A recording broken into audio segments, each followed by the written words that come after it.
गणेश नाईक हा मोठा काय गणेश नाईक म्हणजे झाला हे बघायला आनंदी की जिवंत असायला पाहिजे होते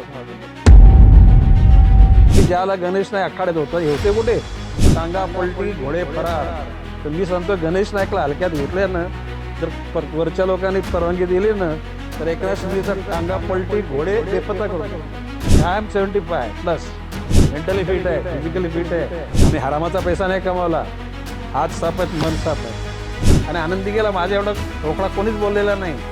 धीरूभाई अंबानी माझे मित्र होते, त्यांच्या कंपनीचा वॉचमनचा माझा मित्र आहे. मी गणपती बनवण्याचं ठरवलं आणि मारुती बनवलं.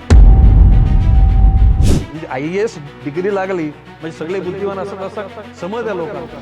भ्रष्टाचाराचे म्हणजे हरामाचे पैसे कमवले त्यांचे दिवस फार लांब नाहीत. झालं नाही, एकनाथ शिंदेचं नुकसान होणार आहे. आणि गणेश नाईक बोलतोय खरं असेल ना तर कालीमान दुखवा.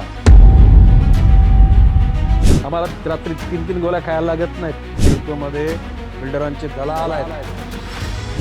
पुंडांच्या फौजा ठेवून कोणी मोठा होत नाही. पश्चाताप जर एकनाथ शिंदे नाही झाला तर गणेश नाईक नाव बदललं.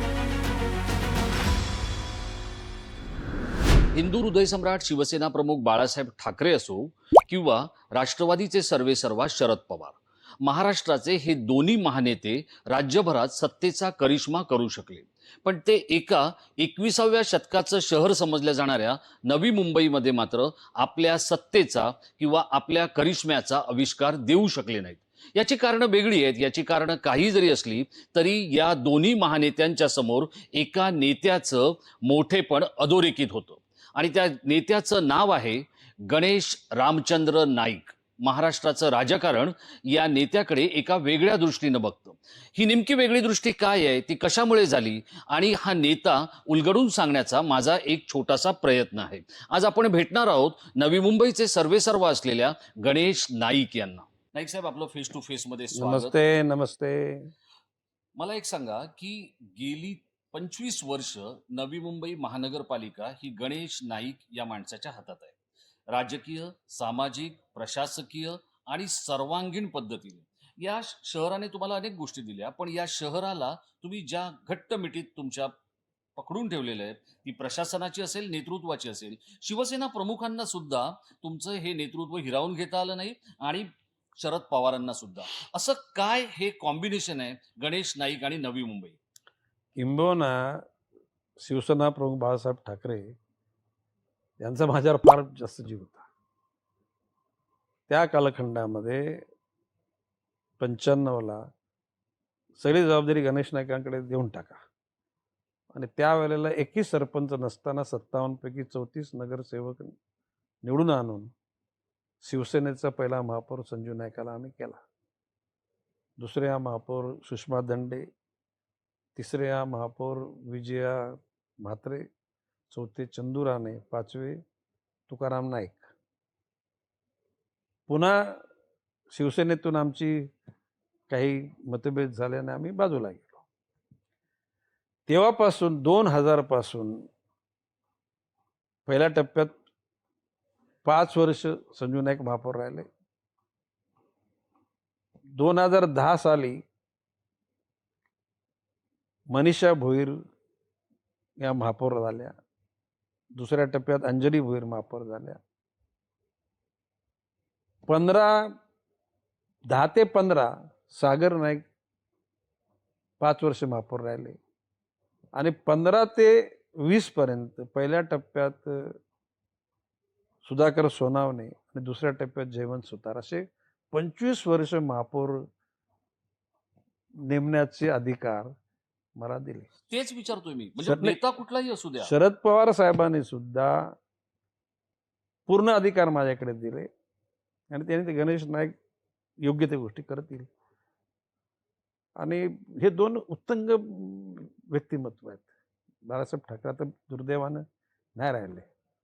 पवारसाहेब सुद्धा लक्षात बघा की राजकारणातला पराभव किंवा विजय एका माणसाच्या जीवनातला, व्यक्तिगत जीवनातला तो काही म्हणजे आलेख असू शकत नाही. राजकारणात काही घटकांना यश मिळत नाही, परंतु त्यांचं व्यक्तिमत्व अबाधित असतं. आता त्याच्यानंतर आता भारतीय जनता पक्षाने म्हणजे भारतीय जनता पक्ष हा शिस्तबद्ध पक्ष आहे.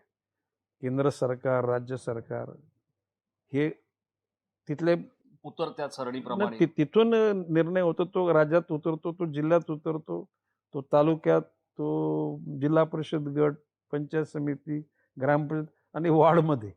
आता इथे काम करताना किंवा सिलेक्शन करताना बूथ कमिटी, वॉर्ड कमिटी, प्रभाग कमिटी, मंडल कमिटी, शहर कमिटी आणि मग राज्य कमिटी. आता या ठिकाणी भारतीय जनता पक्षाच्या नेतृत्वानं सगळ्यांशी संगनमत करून त्या ठिकाणी उमेदवार ठरवले.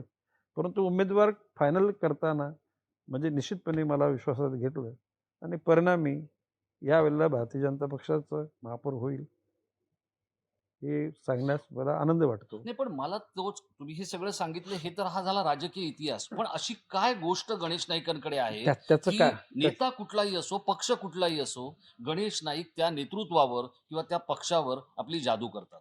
कोचरेकरची बाब अशी आहे की मी माझ्या आयुष्याला पहिल्यांदा आयुष्य समजून घेतलेलं आहे.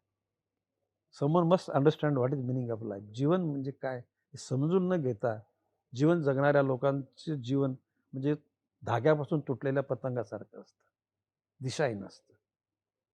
माणसाच्या जीवनाचं सुद्धा एक आलेख केला पाहिजे. ज्या माणसाला डायरी नाही तो माणूस नीट आहे असं मी कधी मानत नाही. मी माझ्या जीवनामध्ये बालपण, तारुण्य, प्रौढत्व, ज्येष्ठत्व आणि नंतर जीवनाचा निरोप घ्यायचा हे पक्क आहे.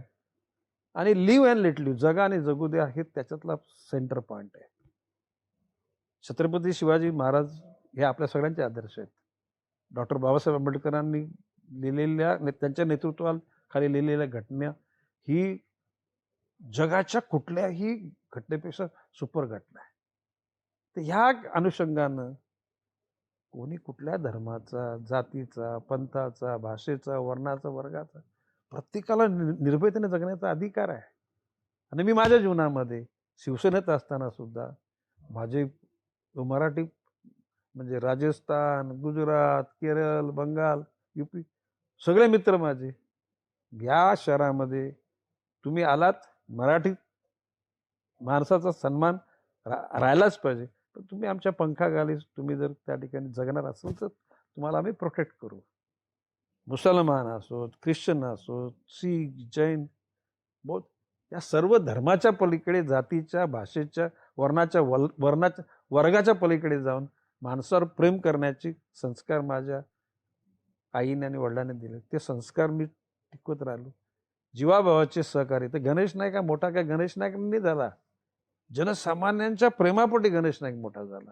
हा तो प्रेम संपादन करण्याचं भाग्य मला लाभलं. या शहरातला हिंदू तर प्रेम करतोच, पण मुसलमान 50%, मी 100% 50% जास्त सांगणार नाही. ख्रिश्चन, जैन तर जवळजवळ म्हणजे 75%, बुद्धिस्ट 60-70%. मग ह्या प्रेमाची तुम्हाला कल्पना असल्यामुळेच तुम्ही आता नवी मुंबईमध्ये युती नाही, आपण एकला चलो करू शकतो असा सूर पहिल्यापासून काढला होता, या प्रेमामुळे की आणखी काही गोष्टींमुळे? तुम्हाला एवढा कॉन्फिडन्स कशामुळे होता? नाही, किंबहुना माझं म्हणणं असं बघा की आपण ज्याला स्विमिंगची स्पर्धा, आपण जलतरणाची स्पर्धा, त्याच्यासाठी वेळ आली का मग स्विमिंग पूलमध्ये प्रॅक्टिस चालू होती. पण समुद्राच्या किनारी दररोज पोहणारा त्याला काय प्रॅक्टिसची गरज आहे? मग गणेश नाईक तो तो तो खेळाडू आहे समुद्रात पोहणारा? समुद्र दररोजचाच आहे. दररोज जीवनातल्या सगळ्या अंगाशी, सगळ्या रंग, अंतरंग या सगळ्याशी आम्ही जुळलेलो असल्यामुळे आम्हाला ची काही गरज भासत नाही. आणि गणेश नाईकची ताकद जनतेचं प्रेम आहे. नाही नाही, मग ह्याच ताकदीमुळे कधी बाळासाहेब ठाकरे, कधी आनंद दिघे, कधी एकनाथ शिंदे यांच्याबरोबर मुकाबला करण्याची ताकद मिळाली ह्या जनतेच्या ताकदीमुळे. कोसरेकरजी तुम्हाला मी सांगतो, एक कालखंड आनंद दिघेला फक्त गणेश नाईकचा आधार होता. मला तेच समजून घ्यायचंय. ऐकून घ्या ना. आता मी खरं म्हणजे कोणाची नावं घेणं बरोबर नाही का, ते सगळे स्वर्गवासी झालेले आहेत. आनंद दिघेची कोंडी केली होती, त्याला गणेश नाईक तक्तीनं उभा राहिला होता. त्या कालखंडात आनंद दिघे यांच्या बहिणीचं लग्न झालं. No political person was there. मी, आनंद दिघे, त्यांच्या बहिणीचं लग्नाच्या वेळेला nobody was invited by him, only Ganesh Naik was there. मग एवढे तुमचे संबंध चांगले होते, बरोबर आहे? हम्म. कारण कुटुंबात जेव्हा लग्न किंवा ज्या काही आनंदाच्या आणि दुःखाच्या गोष्टीच्या वेळेला आपण सगळे एकत्र येतो. हम्म. मग आनंद दिघेंचं आणि गणेश नाईकांचं कुठे बिनसलं? कारण गणेश नाईकांना पराभव माहीत नव्हता, तो आनंद दिघेंनी दाखवला. असं दाखवला काय नाही, घडलं? तो मॅनिप्युलेट केला. पहिल्या राऊंडला गणेश नाईक 7,000 मतांनी लीडवर होता. त्याच्यामध्ये 35,000 मतांनी निवडून असं मला वाटलं होतं. पण सगळी मॅनिप्युलेशन केलं आणि त्या ठिकाणी 1800 मतांनी गणेश नाईक पराभूत म्हणून दाखवला. त्या प्रक्रियेमध्ये भाग घेतलेला एकही जिवंत नाही. सगळे स्वर्गवासी झाले. आपल्या संस्कृतीमध्ये स्वर्गवासी झाल्यांच्या आत्म्याला चिरशांती द्यावी अशा प्रकारची भूमिका आपण मांडतो. मी कधी त्या उच्चार नाही केला, परंतु तो माझ्या मनात छल होतं ना, ते मनामध्ये ती यातना होती. तुम्ही उमदेपणाने हरवा ना यार. त्याचा राग लोकांनी कधी 2004ला देशातल्या रेकॉर्ड ब्रेक मतं 3,24,000 गणेश नाईकला मतं पडली. किती? 3.25 लाख. 3,24,000. ओके. 95ला 2,19,000 मतं मला आणि समोरच्याला 1,10,000. दुपटीने मतं त्याला पडली 95ला आणि 2004ला 3,24,000 मतं पडत. म्हणजे मधल्या काळात गणेश नाईक एवढा लोकांच्या पासून दूर गेला होता का? It was manipulation. आणि मी तर नंतर 2004ला गणेश नाईक इतक्या मताने निवडून आलाय हे बघायला आनंद की जिवंत असायला पाहिजे होते असं माझं मत आहे. आणि अजून सुद्धा जिवंत असायला पाहिजे होतं. आपण दुर्गुणांच्या विरुद्ध आहोत.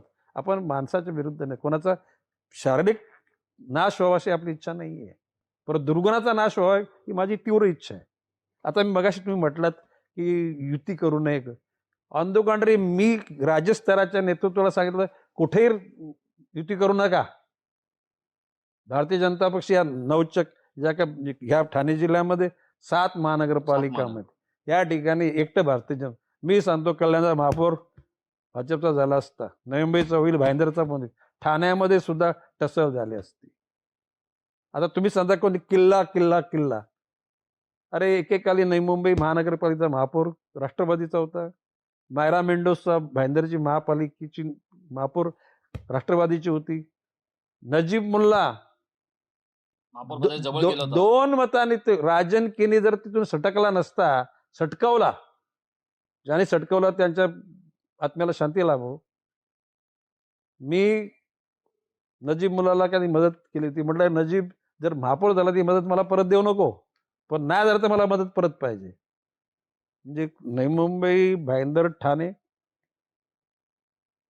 काँग्रेस अखंड असताना कल्याण डोंबिवलीमध्ये काँग्रेसला कधी प्राबल्य मिळू शकलं नव्हतं. पुंडलिक म्हात्रेला बोलत तुला महापौर बनवतो. सगळ्या पार्श्वभूमीवर पुंडलिक म्हात्रेला महापौर बनवला होता मी. उल्हासनगरला ज्योती कलानी महापौर होत्या. दुसऱ्या वेळेला विलासराव देशमुखाने आम्ही दोघांनी ठरवलं की सेकंड टर्मला काँग्रेसचा महापौर बनवू. चंद्रकांत हंडोरे आले माझ्याकडे. संजू नाईकांनी संजू नाईकडे जबाबदारी सोपवली होती. काटेकडे संजू नाईक गेले असताना एक फोन आला की त्या ठिकाणी आपल्याला त्या लोकांना विरोध नाही करायचा. कोणाला? सेनेला. मी संजूला सांगितलं माघारे न पेक्षा तिथे पण परत काँग्रेसचा महापौर बनवला असता. भिवंडी तर काय पैसे असतील त्याचा महापौर होतो. पण मला नाही ऐकून घ्या. 2009ला संजू नाईक खासदार झाला होता इथे. मग बालेकिल्ला तुम्ही लोकांनी पत्रकारांच्या कल्याणी हा बालेकिल्ला निर्माण केलाय. हा बालेकिल्ला कोणाचा नाहीये. असं वाटतं तुम्हाला? मी सांगतो ना, भारतीय जनता पक्षाच्या नेतृत्वाने सांगावं, कल्याणचा खासदार सुद्धा भारतीय जनता पक्षाचा करू आणि ठाण्याचा पण खासदार भारतीय जनता पक्षाचा करू. हा आत्मविश्वास आहे की अति आत्मविश्वास आहे? आत्मविश्वास. गणेश नाईकांचा. अरे मी सांगतो की ज्याला गणेश नाईक आखाड्यात होता हे होते कुठे? गणेश नाईक 3 वेळा पालकमंत्री झालाय. आता एकनाथ शिंदे काय बोलतात? एकनाथ शिंदेला हलक्यात घेऊ नका, टांगा पलटी घोडे फरार. तर मी सांगतो गणेश नाईकला हलक्यात घेतले ना, जर वरच्या लोकांनी परवानगी दिली ना, तर एकनाथ शिंदेचा टांगा पलटी घोडे बेपत्ता करून टाके. हे आत्मविश्वासाने बोलतो. गणेश नाईक तर सगळं संपलेलं आहे. म्हणजे काय? जीवनामध्ये जे सुख, संपत्ती किंवा जे समाधान ते सगळं मग गणेश नाईकला मिळालं आहे. I am 75+. मेंटली फिट आहे, फिजिकली फिट आहे, सोशली, पॉलिटिकली आणि गरजे एवढा इकॉनॉमिकली. आम्ही हरामाचा पैसा नाही कमावला. हात साफ आहेत, मन साफ आहेत. आम्हाला रात्री 3-3 गोळ्या खायला लागत नाहीत. झोपलो शांत झोपतो. भविष्यकाल यांच्या आयुष्यामध्ये यांच्या पापाची फळं यांना भोगायला लागतील. हे बोलतो, जाहीररित्या बोलतो. आणि गणेश नाईक बोलतोय खरं असेल ना तर खाली मान झुकवा. अहंकाराची भाषा करू नका. नाही नाही नाही, मला मला तुम्हाला तेच विचारायचं आहे. अहंकाराची भाषा करू नका हे तुम्ही म्हणताय, हे खूप महत्वाचं आहे. बघा, धीरूभाई अंबानींशी पण तुमचे अगदी मुलासारखे रिलेशन होते. त्यांनी तुमच्यावर खूप प्रेम केलं. बाळासाहेब ठाकरेंनी तुमच्यावर प्रेम केलं आणि शरद पवारांनी पण प्रेम केलं. या इतक्या 3 जायंट फॅमिली महाराष्ट्राच्या किंवा देशाच्या आहेत. या सगळ्यांचं प्रेम मिळवणं एवढा गणेश नाईक इतका ताकदवान असताना तो कधी आनंद दिघेंशी झगडतो, कधी एकनाथ शिंदेशी पंगा घेतो, कधी विजय चौगुलेंना रडारवर घेतो. हे हे म्हणजे इतक्या मोठ्या लेवलवरचं प्रेम मिळून सुद्धा गणेश नाईक आपल्या अवतीभोवती प्रतिस्पर्धी किंवा विरोधक का होऊ देत नाही? नाही नाही, बाब अशी आहे की मी आनंद दिघेचा I was not hating him, I was loving him. Early स्टेजला आनंद दिघे हा अतिशय उत्कृष्ट नेता होता. फाटलं कुठे? नाही नाही, विद्यार्थी सेनेत आनंद दिघेच्या अवतीभोवती नंतर बॅड एलिमेंट्स आली. त्याला मी सांगायचं, अरे ते तुझ्या आईच्या वयाची बाई तुझ्या पाया पडते, तिला नको पाया पडू दे रे बाबा. हे माझे आणि आनंद दिघेला माझ्या एवढा रोकडा कोणीच बोललेला नाही. हा इतिहास आहे. हे प्रेमापोटी द्वेषापोटी नाही आहे. आनंद दिघे, मी काय बोलू, आनंद दिघे अजून जगायला पाहिजे होते. बाब अशी की धीरूभाई अंबानीने, मी खरं म्हणजे या संपूर्ण बेल्टमध्ये कंपन्यांच्या गेटवर 4-4, 5-5 तास ऊन वाऱ्या पावसात लोकांना नोकऱ्या लावायला जायचो. ज्या लोकांनी मला 4 तास गेटवर ठेवले ना, ज्याला मी मंत्री झालो, कामगार मंत्री, त्याला त्यांना हाक मारून बोल, ते लाजायचे तो लोक. कोण? अरे ह्या मालक. माणसं, हा मालक मॅनेजर. प्रश्न असा की कायम राहत सुदैवानं या बेल्टमध्ये माझे आजोबा, माझे वडील एक अतिशय जनसामान्य प्रेम, आणि आमच्या नाईक घराण्याला या संपूर्ण खेडेगावातल्या लोकांनी प्रेम दिलं. लोकांची प्रेमाची ताकद आमच्या बरोबर आहे. त्याच्यातून मी कामगार नोकरी लावायचो, कामाला लोकांना, आणि 6 महिन्याने ते युनियन लीडरकडे जायचे. बेसिक DA अलाउन्सेस, बोनस वगैरे. आयला ही कुठं करी. आणि मग त्याच्या गरजेतून मग मी युनियन लीडर झालो. मग धीरूभाई रिलायन्समध्ये माझी युनियन आली, बिर्लांच्याकडे कंपन्यांमध्ये आली. पण अंबानींनी तुमच्यावर जरा काकणभर जास्त प्रेम केलं. धीरूभाईंची इच्छा मी मुख्यमंत्री बनावशी होती. धीरूभाईंच्या सिविंड जो कोलाब्याला जो त्यांचा बंगला, तिथे प्रमोदजी महाजन, बाळासाहेब वगैरे बसायचे. त्याला धीरूभाई मला, गणेशभाई आपको मुख्यमंत्री. म्हटलं धीरूभाई मला नाही इंटरेस्ट. मला इंटरेस्ट नाही. म्हणजे प्रश्न असे की राजकारण 5 वर्ष, 2.5 वर्ष, 1 वर्ष, 6 महिने, 3 महिने, महिना, आठवडा, दिवस, तास नाही, मिनिटाने बदलतं. काय बोलतो? मिनिटाने बदलतं. खरं म्हणजे त्याच्यानंतर सुधीर भाऊ, त्या काळाकडे सुधीर भाऊला मुख्यमंत्री, सुधीर भाऊनी बिचाऱ्याने कपडे बिपडे शिवून मोकळा झाला. त्याला मी गटनेता होतो बरोबर. मावळत्या सभागृहात. त्या भुजबळ फुटल्याची बातमी पण मला वाटतं शिवसेना प्रमुखांना पहिल्यांदा तुम्ही सांगितली होती नाही नागपूरला. नाही नाही नाही, भुजबळ तसं ते भुजबळ गेले. त्याच्यानंतर बाळासाहेब ठाकरेंनी माझी इच्छा नसताना मला गटनेता बनवला. काय होतं म्हटलं, दत्ताजी नलावडे वगैरे सगळी केदार ढाके ह्यांना बनवा म्हटलं. मी ज्युनियर आहे. हे मी साहेब बोलले नाही, मला तुलाच बनवायचं. आणि तर साहेबांनी अनाऊन्स करून टाकला. बाब अशी आहे की त्या सगळ्या घटना लक्षात घेता मी युनियन लीडर बनलो. सगळे आता तुम्हाला मुलाखत झाल्यानंतर अनेक एका मोठ्या उद्योगपतीचा काल मेसेज आला, तो पण तुम्हाला दाखवतो. माझे उद्योगपती, मी माझ्या वॉचमन सुद्धा, गेटचा वॉचमन सुद्धा माझा दोस्त आहे. धीरूभाई अंबानी माझे मित्र होते. त्यांच्या कंपनीचा वॉचमन सुद्धा माझा मित्र आहे. आणि लोकांनी माझ्यावर जीवापाड प्रेम केलं. नाही नाही, पण हे प्रेम केलं. आता बघा, सुषमा दंडे यांना काही माहित नव्हतं, त्यांना महापौर तुम्ही केलं. विजय चौगुले सिडकोचे संचालक झाले तुमच्याच आशीर्वादाने. पण तुम्हीच मोठी केलेली माणसं तुमच्या त्रासासाठी कारणीभूत ठरली. तुमच्या आयुष्यात 2 पराभव झाले, एक सीताराम भोईरचा आणि दुसरा मंदा म्हात्रेंचा. हे बघा, सीताराम भोईरचा जो पराभव आहे, ऐकून घ्या. नाही नाही, पण मला तेच विचारायचं, या बेल्टने गणेश नाईकांना ताकद दिली नाही, नाही, आणि याच बेल्टने गणेश नाईकांना विरोधक दिले का? नाही नाही नाही, ऐकून घ्या ना, मी ते मान्यच करत नाहीये. 1995ला ज्या गणेश नाईकला 2,19,000 मतं पडतात, दुपटीने मतं गणेश नाईक घेतो विरोधकाच्या. त्याला मुझफ्फर हुसेनला 1,10,000 मतं पडली होती, मला 2,19,000 मतं पडली, म्हणजे 1,000 मतं पडली दुप्पट. 2004ला 3,24,000 मतं. म्हणजे गणेश नाईकचं जे काय लोकांचं प्रेम Goodwill. ते अरे पहिल्या राऊंडला 7,000 मतांनी लीडवर होतो मी. कुठे 99ला. तो चिटिंगचाच पराभव आहे. आणि ते जुने लोक आहेत ना, त्यांना तुम्ही राजकारणातल्या लोकांना विचारा, जे अजून जिवंत आहेत, त्या पॅन्डलमध्ये काय झालं. ओके, मी एका अशा कारणात परत मला बाहेर काढलं गेलं. जवळ 7,000 आहेत, 5 मध्ये 35,000 आपण निवडून येऊ परत. मी येतो तर बघतो सर वातावरण बदललेलं आहे. मी त्याला I was not at counting place. आणि ते चित्र अनाऊन्स झाल्यानंतर अनाऊन्स, आणि ते सगळे ते अधिकारी रिटर्निंग ऑफिसर पण तिथं सहभागी होता, यंत्रणा सुद्धा सहभागी होती. ते यंत्रणेत तो अधिकारी तर रिटर्निंग ऑफिसर तो होता. त्याच्यानंतर मी मंत्री, तोंड पण कधी दाखवायला नाही आला तो, इतका घाबरला होता. हा घाबरला. म्हणजे अजून सुद्धा नाही कधी भेटला मला तो. नैतिकता लागते माणसाला. खरंय. मी जे बोलताना माझी बॉडी लँग्वेज तुम्हाला समजते. बरोबर. 2000 साली 14 साली काय झालं, मी निवडणुकीच्या दिवशी मतदारसंघात गेलोच नाही, झोपूनच राहिलो. म्हटलं इतक्या लोकांचं प्रेम आहे आपल्याला, आपण कशाला. आणि म्हणून तो त्या ठिकाणी तो फटका बसला काहीतरी 15. यातला कोणता पराभव तुमच्या जास्त जिवारी लागला? तसा पहिला पराभव. ओके, दुसरा पराभव माझी मस्ती होती. Over confidence. अरे लोकांवरचा विश्वास जास्त, किंवा जर मी नसेल तरी सुद्धा लोक माझ्याकरता लढाई लढतील, कारण त्यांच्याकरता लढाई मी लढली. ज्या नोव्हेंबरमध्ये माझा पराभव झाला त्या ठिकाणी 54 नगरसेवक राष्ट्रवादीचे निवडून आले, त्याला भाजपचे 6 आले होते. आता किती येतील वाटतं? आता भाजप 75%, 111 मध्ये 75%. हो, म्हणजे विरोधकांनी कामच करायचं नाही, नाही, विरोधक संपवून टाकायचे. नाही, म्हणून ते वरचे थोडे 25 प्लस काय 2-4-5 म्हणजे 30 लोक राहतील. पण हे सगळं करत असताना तुम्ही मोरबे धरण महापालिकेनं खरेदी करावा हा जो निर्णय होता, एक महत्वाकांक्षी निर्णय. बघा, मुंबईत महाराष्ट्रात कुठेही पाणी टंचाई असली तरी नवी मुंबईमध्ये पाण्याची हालाकी होत नाही. तो तुमचा दूरदृष्टीचा असलेला जो काही निर्णय होता तो. आणि आज आत्ता नवी मुंबईला कशाची गरज आहे, कारण विमानतळ येत आहे, समस्या वाढत आहेत. तेव्हाचे जे काय 21व्या शतकाचं शहर ही संकल्पना फार छान होती, पण आता सगळं तसं होईल असं वाटतंय.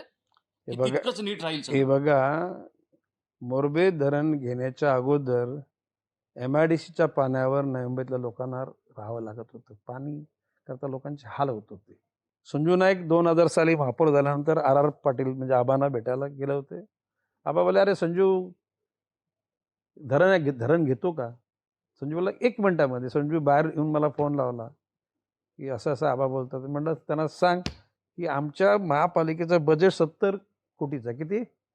70 कोटीचं आहे. म्हणलं तुम्ही जर का 50 कोटीचे 10 इन्स्टॉलमेंट देणार असाल बिनव्याजी तर आम्ही धरण घेतो.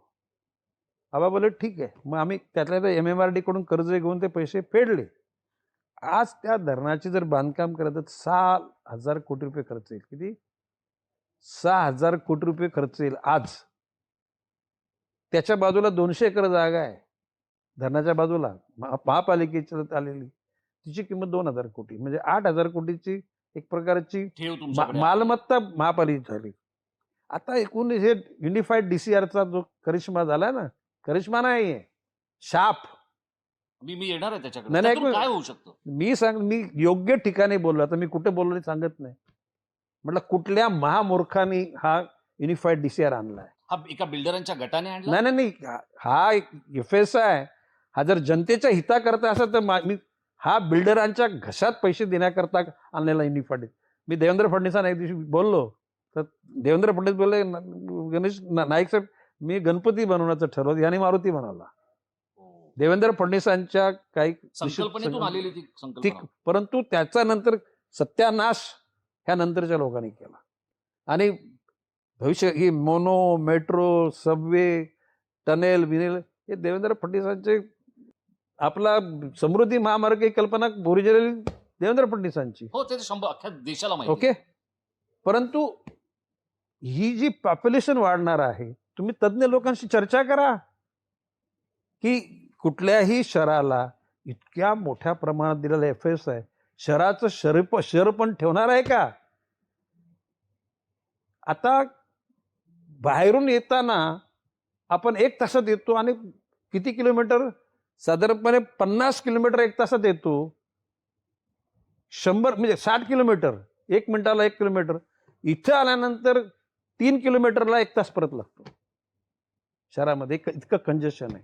आणि आता तर नाही, भविष्य काळामध्ये सत्यानाश होऊन जाईल या शहरांचा. पण याचा दोष कोणाचा? नगरविकास मंत्रालयाचा? याचा दोष बिल्डरांनी घेरलेल्या नेतृत्वाचा की दृष्टीहीन मंत्र्यांचा? ज्यांच्याकडे सल्लागार बिल्डर धार्जिने आहेत, ते दलाल आहेत, त्यांनी त्यांच्या अकला ऐकल्यामुळे या सगळ्या गोष्टी घडलेल्या आहेत. मनी आफ्टर पॉवर, पॉवर आफ्टर मनी. पण पैशातून याच्यातून बाहेर कसं पडायचं? बाहेर आहे तर त्याला निश्चितपणे आता थोडक्यामध्ये पंतप्रधान आवास योजना आमच्या वाशीच्या ट्रक टर्मिनलला आणली, जुई नगर स्टेशनला आणली, नेरूळ स्टेशनला आणली. त्या वाशीच्या ट्रक टर्मिनलमध्ये 75 लाखाचं घर एका पंतप्रधान आवास योजनेचं घर असू शकतं, गोरगरिबांचं घर असू शकतं. 75 लाख रुपये. ते जर अक्कल वापरले असतील तर नाही ना. म्हणजे त्या पलीकडे अटल सेतूनी तर ह्या नवी मुंबईच्या पेक्षा गतीने माणूस जाऊ शकला असता. तिथं ते 25 लाखाला घर मिळालं असतं. म्हणजे इतके बुद्धिवान सगळे IAS म्हणजे IAS डिग्री लागली म्हणजे सगळे बुद्धिवान असं असा समज आहे लोकांचा. पण it is not correct to say. काही तर निर्बुद्ध असतात. पण गेल्या काही काळात सिडको आणि या सगळ्या नगर रचनेमधले जे काही अनेक अधिकारी आहेत ते निर्णय प्रक्रियेमधल्या लोकांच्या ताटाखालची मांजरं झाले. अरे म्हणूनच त्या लोकांना म्हणजे Posting मिळते. चीफ सेक्रेटरी पद नाही मिळालं ना. जे आवासून बसले होते 2-4 बोकी, त्यांना कुठे भेटलं? येस बॉस वाले आहेत ते. Boss is always right but to subject to rules and regulation. परंतु यांना त्याचं भान नाही राहिलं. भविष्य काळात पिढ्यांचं काय होणार याचा विचार नाही केला यांनी. त्यांनी विचार नाही केला. 25 वर्ष नवी मुंबई महानगरपालिका ज्या गणेश नाईकांच्या एक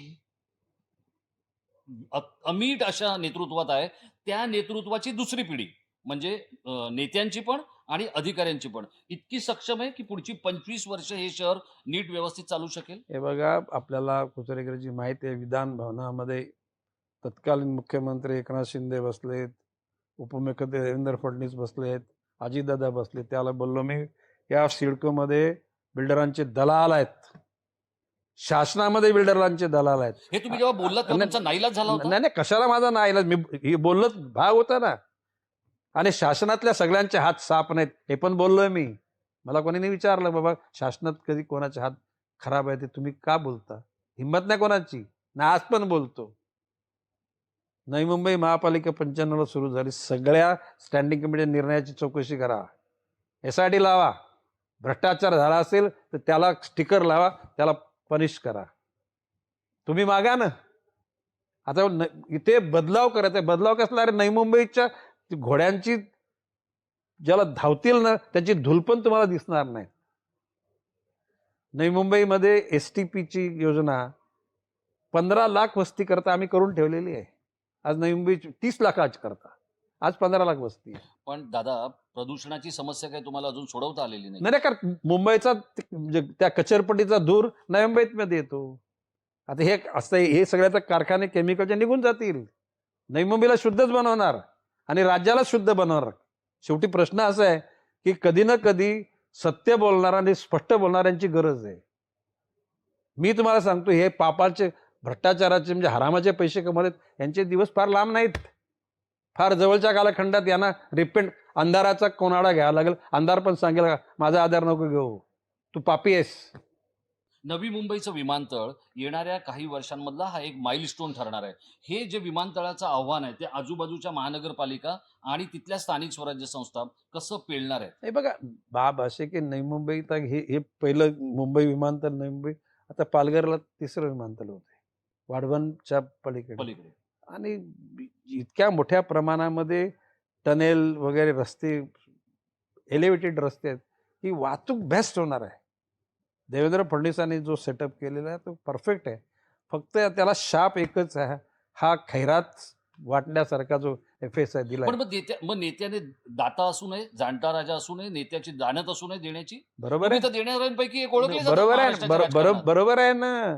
प्रश्न असं की भुकेल्या माणसाला दान करा, जो साधू संतांना दान करा.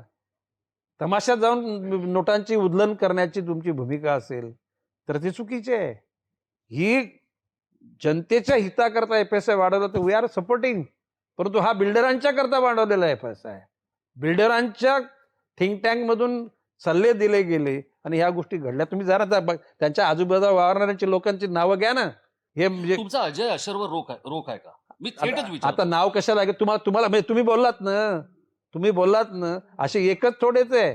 असे ते प्रत्येक वर्षागणिक माणसं बदललेली आहेत आणि ते तुम्ही बोला म्हणजे तुम्हाला पण कल्पना आहे त्या गोष्टीची.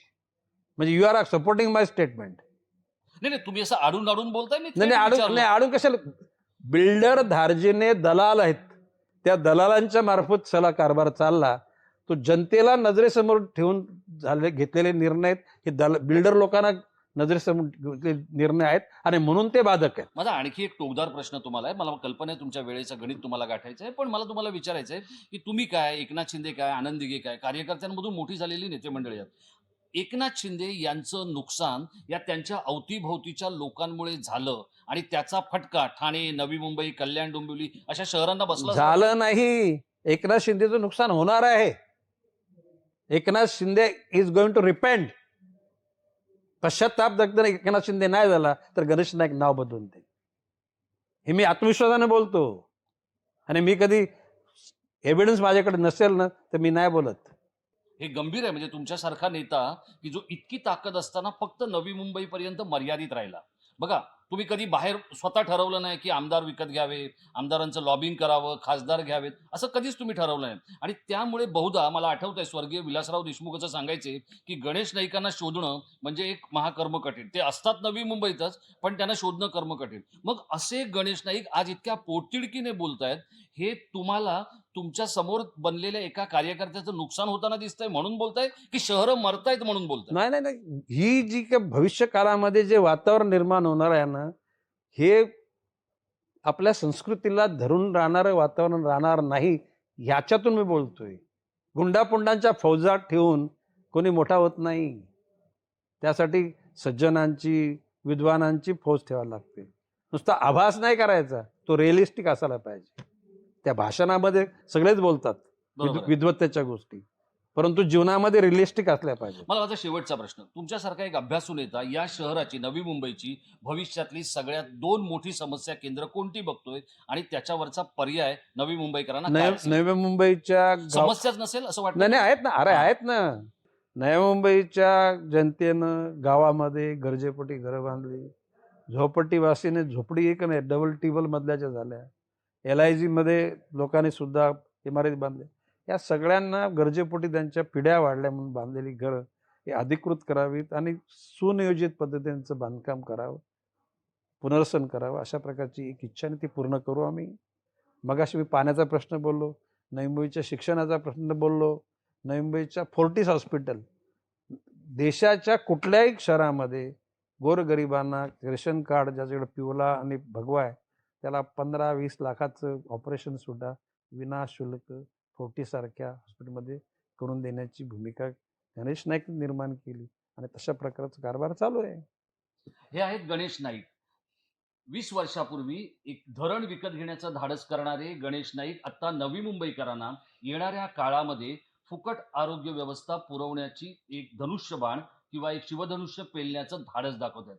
मला वाटत नाही की इतकं उलगडून, इतकं स्फोटक गणेश नाईकांनी कोणाला मुलाखत दिली असेल. इथलं नेतृत्व, इथला विकास आणि इथली चुकीची धोरणं याच्याबरोबर बोट ठेवण्याचं धाडस त्यांच्याकडे इतक्यासाठीच आहे की गेल्या अनेक 40 वर्षातला प्रचंड अभ्यास हा त्याचं सगळ्यात मोठं स्रोत आहे. मित्रांनो, गणेश नाईकांची ही पोटतिडकी आणि त्यानंतर नवी मुंबई महानगरपालिकेतलं त्यांचं यश याच्याबद्दल आपल्याला काय वाटतंय, आपण आम्हाला या व्हिडिओच्या खाली असलेल्या इनबॉक्समध्ये जरूर कळवा. आपली मतं संसदीय शब्दांमध्ये आणि संक्षिप्त स्वरूपात आमच्यापर्यंत पोहोचली तर त्यावरती आणखी पुढच्या गोष्टी व्यक्त होणं आम्हाला सोयीचं पडेल. दादा, आपण खूप वेळात वेळ काढून आणि धावपळीतून तुमचे आणि तुमच्या सगळ्या सहकाऱ्यांचे, कारण त्यांनी मला वेळेची कसरत तुमच्या बाबतीत करू दिली, त्याबद्दल त्यांचेही आभार आणि तुमचे पुन्हा एकदा अत्यंत प्रामाणिकपणाबद्दल खूप खूप आभार. माझा सहकारी असीम भुरेसह मी राजेश कोचरेकर, टाइम महाराष्ट्र.